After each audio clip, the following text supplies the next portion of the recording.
শীত মানেই বাজারের সস্তায় সহজলভ্য মূলা। কিন্তু জানেন কি, এই সাধারণ সবজিটি হতে পারে আপনার শীতকালীন স্বাস্থ্য রক্ষার অন্যতম ভরসা। মূলায় আছে প্রচুর ভিটামিন সি ও অ্যান্টিঅক্সিডেন্ট। শীতে সর্দি কাশির প্রকোপ বাড়ে, আর এই পুষ্টিগুলো শরীরে ইমিউন সিস্টেমকে শক্তিশালী করে, ফলে ঠান্ডা লেগে অসুস্থ হওয়ার ঝুঁকি কমে। মূলায় উচ্চ মাত্রায় ফাইবার থাকে। এটি কোষ্ঠকাঠিন্য দূর করে, হজম প্রক্রিয়া ঠিক রাখে এবং পেট পরিষ্কার রাখতে সাহায্য করে। বিশেষ করে যারা হজমের সমস্যায় ভোগেন তাদের জন্য মূলা খুবই কার্যকর।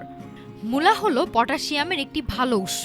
পটাশিয়াম শরীরে সোডিয়ামের প্রভাব কমিয়ে রক্তচাপ নিয়ন্ত্রণে ভূমিকা রাখে। তাই উচ্চ রক্তচাপের রোগীদের জন্য মূলা উপকারী সবজি হতে পারে।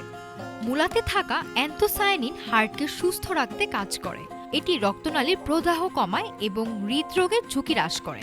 মূলায় থাকা ভিটামিন সি ও ফসফরাস ত্বক উজ্জ্বল রাখতে সাহায্য করে। নিয়মিত মূলা খেলে ব্রণ কমে এবং ত্বক ভেতর থেকে ভালো থাকে। মূলায় ক্যালোরি কম কিন্তু ফাইবার বেশি।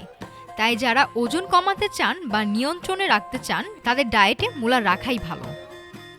প্রতিদিন সালাদের উপাদান হিসেবে মূলা রাখলে ফাইবারের অভাব হবে না, আর পাচনতন্ত্র ঠিকভাবে কাজ করবে। মূলা লিভার এবং পাকস্থলীর বর্জ্য দূর করতে সাহায্য করে। একই সঙ্গে রক্ত পরিশোধনেও ভূমিকা রাখে, ফলে শরীর থাকে ডিটক্সিফাইড।